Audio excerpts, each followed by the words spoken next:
Hello everyone, welcome back to my channel Shiksha competition. और UGC NET के लिए UGC net की तैयारी हमारी वैसे कंप्लीट हो गई है हमारी तरफ से। तो आपको भी क्या है कि जो 2-4 दिन बचे हैं उसमें अपना रिवीजन करना है। लेकिन आज मैं आपको कुछ इम्पोर्टेंट टॉपिक हैं जो करवा देती हूँ, जहाँ से क्वेश्चन हमेशा बनते आए हैं और बनते ही रहेंगे। वैसे ये यूजीसी नेट के लिए तो इम्पोर्टेंट है ही, क्योंकि जो यूनिट 10 है उसमें पॉलिटी आता है, यानी कि जो संविधान है, संविधान से रिलेटेड जो भी क्वेश्चन हैं वो सारे इसमें बनते हैं। तो उनको एक बार हम थोड़ा सा यहाँ पर देख लेते हैं। महत्वपूर्ण टॉपिक हैं, आपको बिल्कुल भी स्किप नहीं करना है। लास्ट टाइम इसका रिवीजन जरूर कर लीजिएगा, ठीक है। इसके अलावा यूजीसी नेट की पूरी तैयारी है, मैंने करवा दिया, प्लेलिस्ट चेक कर लीजिए। मूल अधिकारों को एक बार देख लेते हैं। आपको मूल अधिकार याद होने चाहिए। भाग 3 और अनुच्छेद 12 से लेकर के 35 तक, ठीक है। ये इंपॉर्टेंट है। जो मूल अधिकार है हमारे, हमें जो अधिकार मिले हुए हैं, ठीक है, ये किस अनुच्छेद से किस अनुच्छेद तक है, तो ये 12 से लेकर के 35 अनुच्छेद तक है और भाग 3 के अंदर है, ठीक है। हमारे संविधान में भाग 3 के अंदर हमें मूल अधिकारों के बारे में बताया गया है।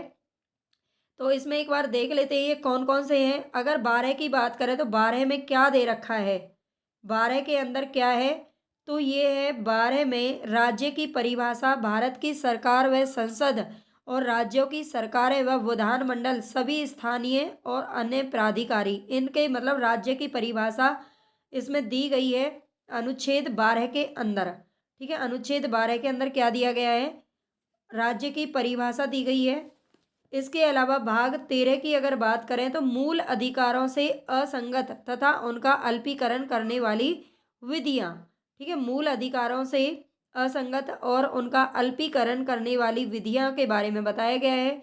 भाग 14 है और बहुत ही इम्पोर्टेंट है। ये जो है 12 और 13 कम पूछे जाते हैं, ठीक है। ऐसा अभी तक क्वेश्चन मेरे सामने नहीं आया, मैंने बुक देखी है, लेकिन भाग जो 14 है वो बहुत ज़्यादा इम्पोर्टेंट है। मोस्ट इम्पोर्टेंट है। विधि के समक्ष समानता, यानी कि विधि का शासन, विधि बोलते हैं कानून को, कानून के समक्ष समानता, चाहे कोई गरीब हो, अमीर हो, गोरा हो, काला हो, किसी भी जाति का हो, किसी भी भेद का हो, किसी भी धर्म का हो, कानून के सामने सबकी एक ही वैल्यू है। वो एक अलग बात है कि भाई जो पैसे वाले होते हैं ना, उनकी वैल्यू थोड़ी सी अलग है और जो गरीब लोग हैं वो अलग है, ठीक है। गरीब लोग निर्दोष भी कई बार हमारे कानून के सामने फंस जाते हैं और जो पैसे वाले हैं वो दोषी होकर के भी छूट जाते हैं, ठीक है। लेकिन ऐसा संविधान में नहीं लिखा गया है, ये तो लोगों के दिमाग में है। ये जो भी काम करने वाले हैं, अफसर हैं, उन सब के दिमाग की उपज है।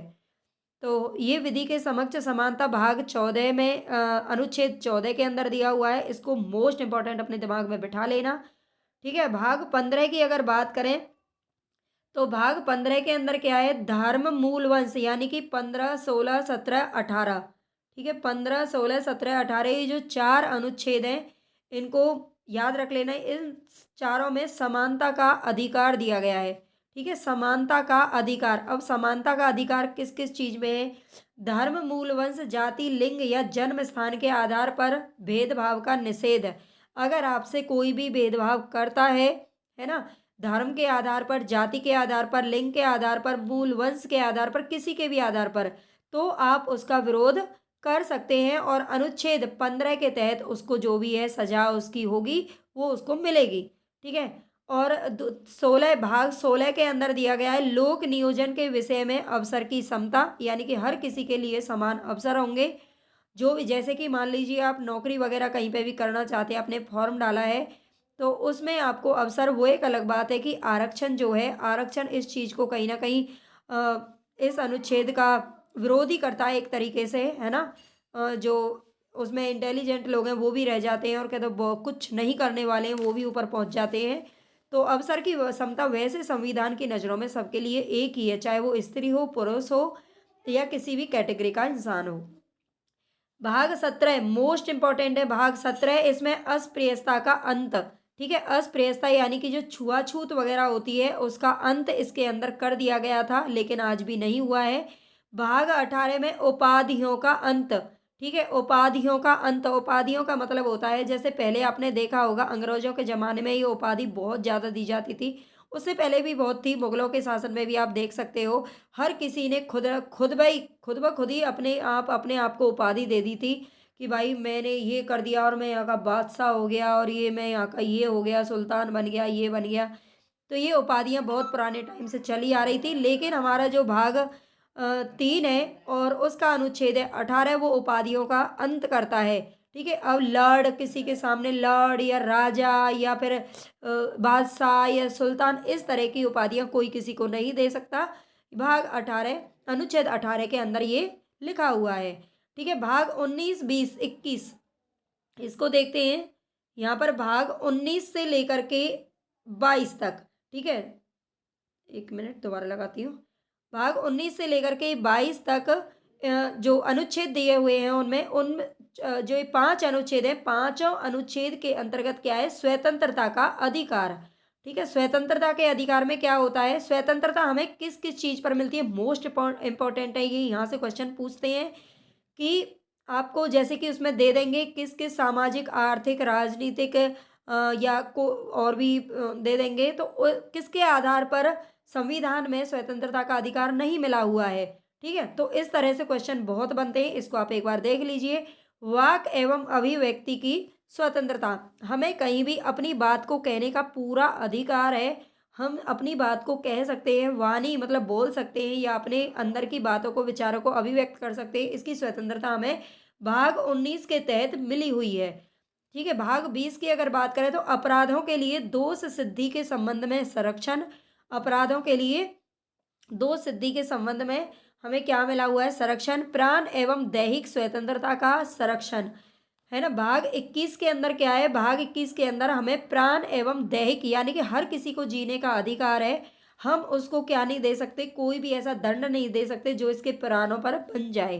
ठीक है, तो आपने देखा होगा मर्डर करने का इसीलिए जो होता है वो मतलब कोई भी ये सज़ा मिलती है बहुत बड़ी, कि क्योंकि हमें जीने का अधिकार हर किसी को देना चाहिए, हर प्राणी को, हर जीव जंतु को, हर किसी को। ठीक है, तो ये हमारे भाग 21 के अंदर लिखा हुआ है। भाग 21 क, अगर 21 क की बात करें तो इसमें प्रारंभिक शिक्षा का अधिकार, प्रारंभिक प्रारंभिक शिक्षा का अधिकार।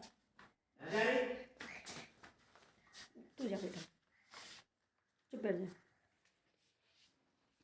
प्राण एवं दैहिक स्वतंत्रता का संरक्षण और प्रारंभिक शिक्षा का जो अधिकार है, ये किसके अंदर मिला हुआ है, तो भाग 21 क के अंदर मिला हुआ है। ठीक है, और ये कब जोड़ा गया था, 21 क की अगर बात करें, देखो जो क ख ग घ इस तरीके से दे रखे हैं, वो सब अनुच्छेद बाद में जोड़े गए हैं। ठीक है, तो ये 86वां संविधान संशोधन हुआ था 2002 में, इसके अंतर्गत इसे जोड़ा गया था। और प्रारंभिक शिक्षा का अधिकार है, यानी कि 6 साल से 14 साल तक के जो भी बच्चे होते हैं उनको फ्री एजुकेशन देने की ये बात करता है। भाग 22 की अगर बात करें, सॉरी अनुच्छेद, वो भाग ही निकलता है, तो ये अनुच्छेद यानी कि आर्टिकल 22 में क्या लिखा हुआ है कि कुछ दशाओं में गिरफ्तारी और निरोध से संरक्षण, कुछ दशाओं में गिरफ्तारी और निरोध से संरक्षण देता है। कौन सा अनुच्छेद 22। लेकिन ये थोड़ा कम इम्पोर्टेंट है। इम्पोर्टेंट तो देखो अब कुछ भी है, पेपर है, पेपर के पैटर्न बदल रहे हैं, तो उसमें कुछ भी पूछा जा सकता है, लेकिन मोस्ट इम्पोर्टेंट है इसमें भाग 21 और 19। ठीक है, 19 और 21 को यहाँ पर, और 21 का इनको जरूर याद रख लीजिएगा। नेक्स्ट है यहाँ पर भाग 23। भाग 23 और 24, ये दो जो अनुच्छेद हैं, ये शोषण के विरुद्ध अधिकार की बात करते हैं। ठीक है, शोषण के विरुद्ध अधिकार, मानव के बलात्श्रम यानी कि बेगार व दुर्व्यापार का प्रतिषेध करता है। कौन सा भाग, अनुच्छेद 23। तो अनुच्छेद जो 23 है उसमें लिखा हुआ है कि मानव के बलात्श्रम यानी कि बेगार के कामों में उसके को नहीं लगाएंगे, और दुर्व्यापार, कोई भी ऐसा गलत व्यापार नहीं करेगा, तो इसका प्रतिषेध करता है अनुच्छेद 23। 24 की बात करें जो कि मोस्ट इंपॉर्टेंट है, 24, कारखानों आदि में 14 वर्ष से कम आयु के बच्चों के नियोजन का प्रतिषेध करता है भाग 24। ठीक है, सॉरी, भाग अनुच्छेद 24। तो ये कारखाने आदि कहीं भी आपने देखा होगा कि जो बाल बच्चे होते हैं, बाल मजदूरों को क्या एक खिलाफ है। अनुच्छेद 24 के अंतर्गत आप किसी भी कंपनी में या कहीं भी कोई भी ऐसे बच्चे को काम नहीं दे सकते हो, मतलब देने वाले पे भी जुर्माना लगेगा, और जो काम कर रहा है, जिसके पेरेंट्स हैं, वो उस पर भी लगेगा।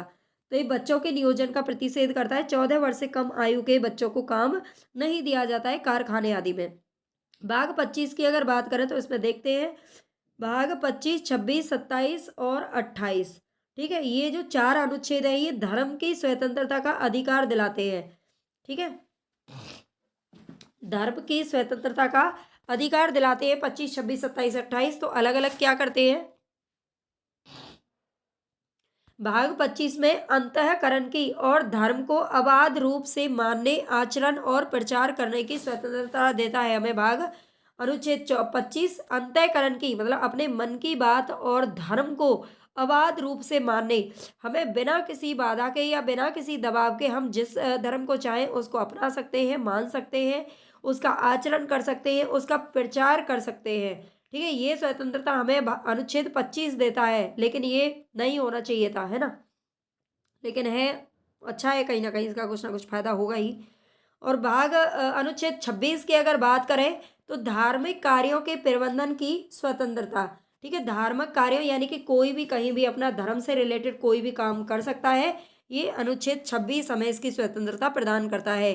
भाग 27 की अगर बात करें तो किसी विशेष धर्म को संपोषित करने वाले करों के समुदाय के बारे में स्वतंत्रता। किसी विशेष धर्म को संपोषित करने के लिए हमें क्या सकते हैं, मतलब कर वगैरह टैक्स वगैरह के बारे में हमें पूरी सुविधा है, जैसे चंदा वगैरह इकट्ठा कर सकते हैं, कुछ भी जैसे करते हैं ना लोग, है ना। जब राम मंदिर बना था तो आपने देखा था पूरे देश में से चंदा इकट्ठा हुआ था उस मंदिर के लिए, है ना। तो ये अपने धर्म को संपोषित करने के लिए कहीं से भी कुछ भी हम कोई भी टैक्स वगैरह ले सकते हैं, तो इसकी स्वतंत्रता मिली है भाग 27 के अंदर।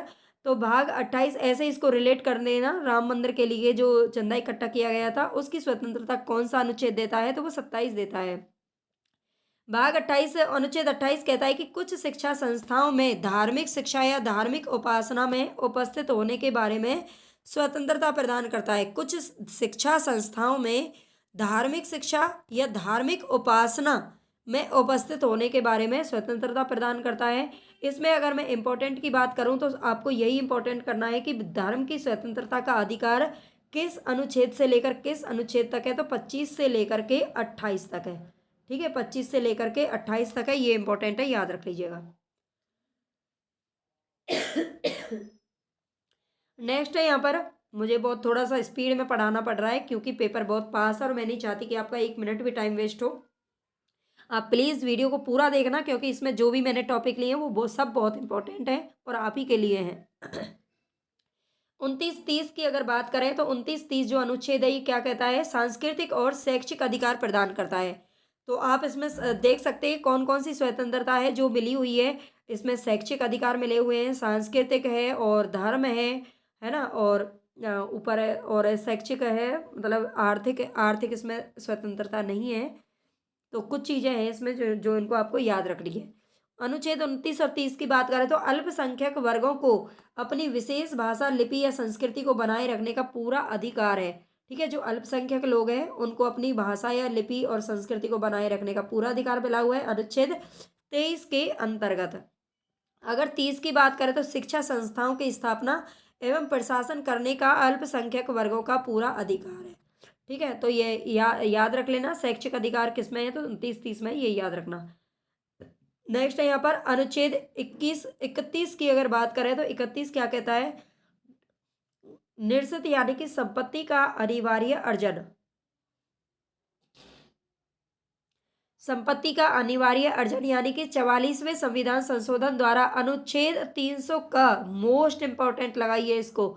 ठीक है, अनुच्छेद 300 का के तहत अब यह एक कानूनी अधिकार है। यानी कि अनुच्छेद 31 को क्या कर दिया गया था, बाद में निरसित कर दिया गया था, इसको हटा दिया गया है। अब ये अनुच्छेद 31 के अंदर ये नहीं लिखा हुआ है, अनुच्छेद 31 हम नहीं पढ़ते हैं, लेकिन ये आपको याद रख लेना है जो इसमें बाद में बात लिखी हुई है, संपत्ति का अनिवार्य अर्जन। पहले संपत्ति का अनिवार्य था, ये मूल अधिकार था, लेकिन अब इसको मूल अधिकारों से हटा दिया गया है और अब इसको एक कानूनी अधिकार बना दिया गया है। और वो कब किया गया है, 44वें संविधान संशोधन के द्वारा, अनुच्छेद 300 क में इसके बारे में लिखा हुआ है। ठीक है, अनुच्छेद 32 है, मोस्ट इंपॉर्टेंट है। डॉक्टर भीमराव अंबेडकर जो कि संविधान के कर्ता धर्ता हैं, जिन्होंने संविधान को लिखने का जिनका पूरा श्रेय जाता है, हालांकि उन्होंने अपने हाथों से नहीं लिखा था, लिखा किसी और ने था, लेकिन पूरा श्रेय उन्हीं को जाता है, तो उन्हीं को पितामह कहा जाता है संविधान का। संवैधानिक उपचारों के अधिकार को उन्होंने संविधान की आत्मा कहा है। ठीक है, ये भी इम्पोर्टेंट है, इसको याद रख लीजिए, जो मैं बोल रही हूँ उसको आप याद कर लीजिएगा। संविधान की आत्मा किसका कहा है? संविधान में संवैधानिक उपचारों के अधिकार को कहा है। इस भाग के द्वारा प्रदत्त अधिकारों को प्रवर्तित कराने के लिए उपचार, ठीक है, इस भाग के द्वारा प्रदत्त अधिकारों को प्रवर्तित कराने के लिए उपचार इसमें दिया जाता है, यही आपसे पूछा जाता है। भाग 33 की अगर बात करें तो अनुच्छेद 33 में ये क्या कहता है? सशस्त्र बलों, अर्धसैनिक बलों, पुलिस, खुफिया एजेंसी एवं अन्य के मौलिक अधिकारों पर युक्तियुक्त प्रतिबंध लगाने की संसद को शक्ति मिली हुई है।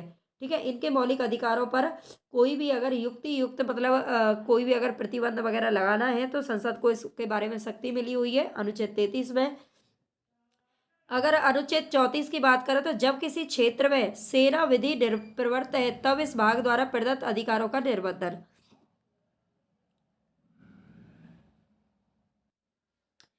अनुच्छेद 35 क्या कहता है? इस भाग के उपबंधों को प्रभावी करने के लिए विधान, यानी कि 34-35 आपके 32 तक जो मैंने बताए वो बहुत इंपॉर्टेंट है। आगे थोड़ा सा और देख लेते हैं। शिक्षा का अधिकार अधिनियम 2009 1 अप्रैल 2010 से लागू हुआ था। यह एक मानवाधिकार भी है। ठीक है, ये एक मानवाधिकार है, यानी कि हर किसी मानव को शिक्षा को पाने का पूरा अधिकार दिया गया है। और ये अधिनियम जो 2009 के नाम से प्रसिद्ध है, ये 1 अप्रैल 2010 से पूरे देश में लागू किया गया था। ठीक है, इसको याद रख लीजिएगा। और नेक्स्ट यहाँ पर ये क्या कह रहा है आपसे? अधित्याग का सिद्धांत, यानी कि डॉक्ट्राइन ऑफ वेवियर। ठीक है, अधित्याग का सिद्धांत, कोई भी व्यक्ति संविधान प्रदत्त मूल अधिकारों का स्वेच्छा से त्याग नहीं कर सकता। ठीक है, स्वेच्छा से, अपनी इच्छा से भी त्याग इसका नहीं कर सकता है। तो ये इंपॉर्टेंट है। 12 से 35 तक हम पढ़ चुके हैं। अगर 13 की बात करें, इसमें वैसे दे रखा है तो इसको थोड़ा सा देख लेते हैं। अनुच्छेद 13 कहता है कि मौलिक अधिकारों के संदर्भ में संविधान की सर्वोच्चता व न्यायपालिका को न्यायिक पुनर्विलोकन को की शक्ति प्रदान करता है। अनुच्छेद 13 है, इसको भी याद रख लेना। अनुच्छेद 15 में क्या दिया गया है? जन्म स्थान का वर्णन है, किंतु विभेद यदि निवास स्थान के आधार पर हो तो ये अवैध नहीं होगा। ठीक है, अनुच्छेद 15 में जन्म स्थान का वर्णन है, किंतु विभेद यदि निवास स्थान के आधार पर हो तो ये अवैध नहीं होगा। अगर आपको क्लास पसंद आए, इंपॉर्टेंट टॉपिक मैं आपको करवा रही हूँ। वैसे मैंने यूजीसी नेट फर्स्ट पेपर की तैयारी पूरी करवा दी है।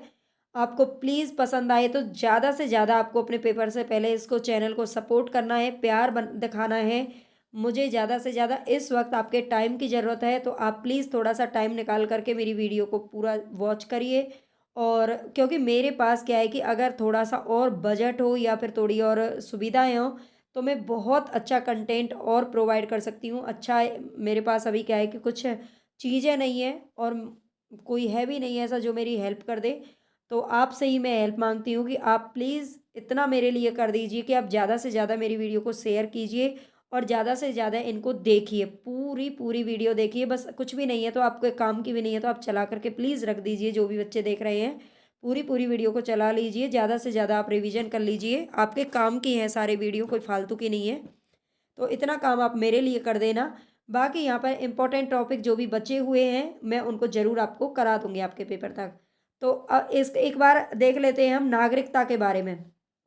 ठीक है, नागरिकता में क्या कहता है? अनुच्छेद 5 कहता है संविधान के प्रारंभ पर अधिवास द्वारा नागरिकता, यानी कि संविधान के प्रारंभ पर क्या है? अधिवास द्वारा नागरिकता, यानी कि कोई किसी का जन्म अगर यहीं पर हुआ है तो उसको सीधा सीधा नागरिकता मिल जाती है, उसको कुछ भी करने की जरूरत नहीं है। अनुच्छेद 6 में पाकिस्तान से माइग्रेशन यानी कि प्रव्रजन करके आए व्यक्तियों की नागरिकता के बारे में लिखा हुआ है अनुच्छेद 6 के अंतर्गत। पाकिस्तान, केवल पाकिस्तान का नाम आया है यहाँ पर। पाकिस्तान से जो लोग यहाँ पर भाग करके आए हैं या फिर मतलब माइग्रेशन का मतलब आप समझते होंगे, जैसे छिपकली नहीं होती है वो सर्दियों में छिप जाती है और गर्मियों में बाहर निकल जाती है और गर्मियों में तो ढेर सारे बच्चे पैदा करती हैं। मतलब पता नहीं वो सर्दियों में क्या करती हैं, पूरे सर्दियों का टाइम कहीं दिखाई नहीं देती, कहाँ जाके छिप जाती हैं। और गर्मियों में जब जैसे ही गर्मियाँ शुरू होती है ना तो उनके बच्चे चारों तरफ घूमने लगते हैं। बच्चे पहले बाहर आते हैं, मम्मी बाहर बाद में बाहर आती है, मम्मी पापा। तो इसी तरीके से पाकिस्तान से अगर कोई भी बंदा यहाँ पे आया है, अपने मतलब शरण लेना चाहता है तो उसकी नागरिकता कैसे उसको मिलेगी? अनुच्छेद 6 के अंतर्गत है।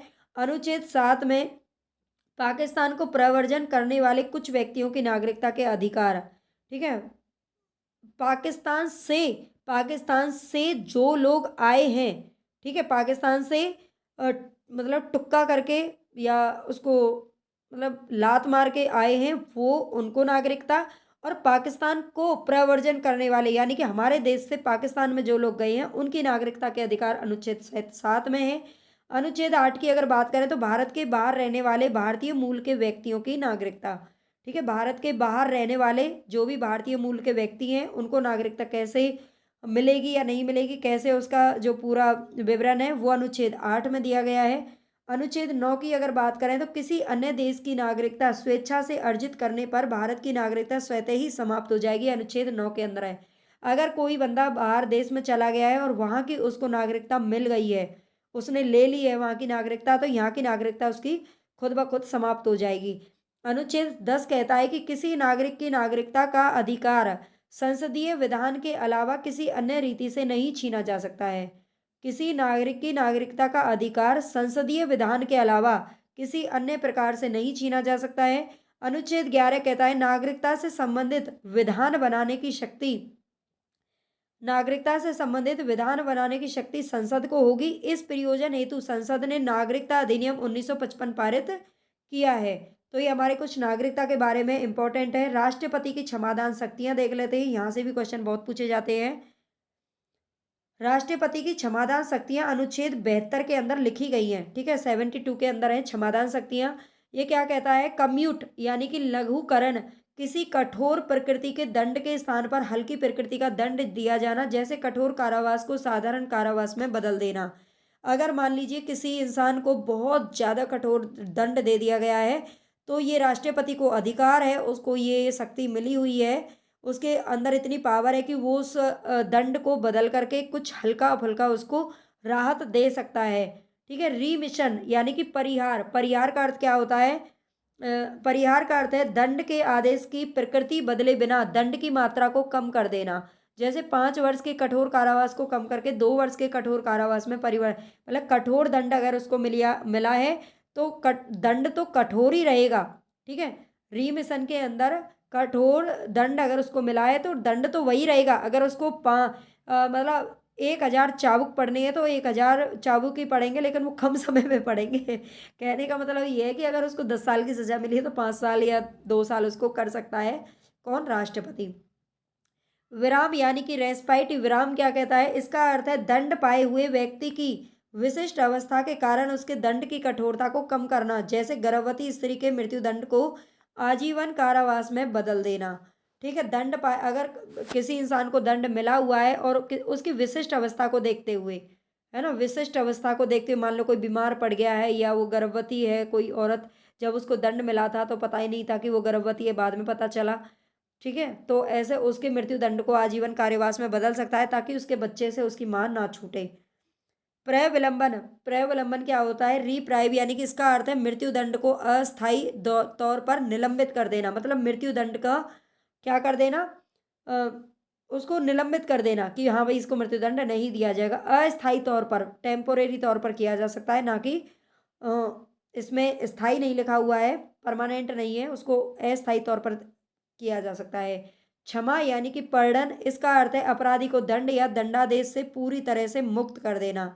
अपराधी को दंड या दंडादेश, मतलब कोई भी दंड अगर उसको मिला है तो उसको पूरी तरह से उसके दंड से मुक्त कर देना, उसको क्षमा दान दे देना। ये भी राष्ट्रपति को क्षमादान की शक्तियाँ मिली हुई हैं।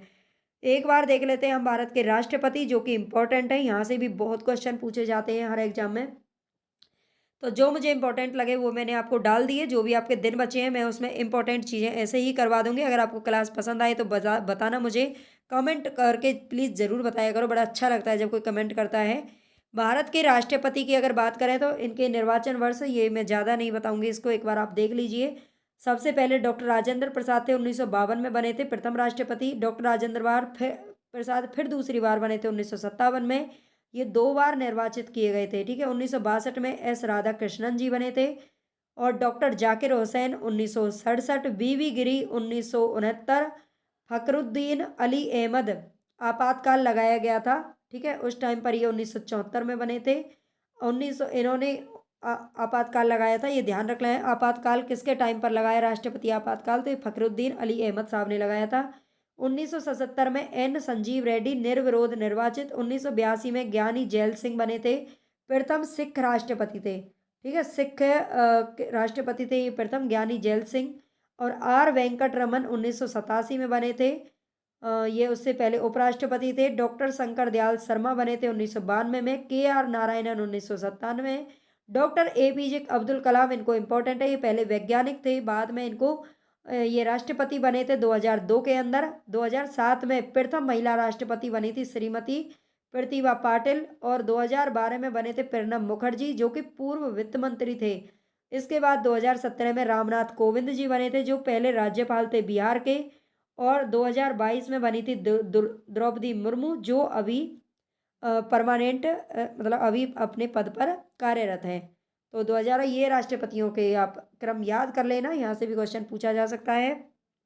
आई होप आपके लिए बहुत ही इंपॉर्टेंट रहेगी, कि यूजफुल रहेगी क्लास। देखो, हम अपनी तरफ से मेहनत यही करते हैं कि जो भी हम पढ़ाएं बच्चों को वो उनके पेपर में आ जाए, लेकिन पेपर का कुछ नहीं पता, बस पढ़ने वाले को भी नहीं पता और ना ही पढ़ाने वाले को पता है। लेकिन हाँ, कुछ चीज़ें ऐसी होती हैं, सिलेबस में से ही पेपर आता है, अगर पढ़ेंगे नहीं तो पेपर देंगे कैसे।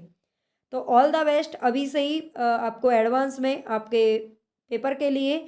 और हैप्पी न्यू ईयर एडवांस में ही। वैसे अभी एक दिन बीच में है ना, कल भी मैं क्लास लूँगी इसी तरह से कुछ इंपॉर्टेंट टॉपिक। तो आपको एडवांस में ही भाई हैप्पी न्यू ईयर। आपको ये साल बिल्कुल अच्छे से शुरू में ही आपका पेपर है जनवरी में ही, और आपका पेपर बिल्कुल क्वालिफाई हो जाना चाहिए, यही मैं दुआ करती हूँ भगवान से।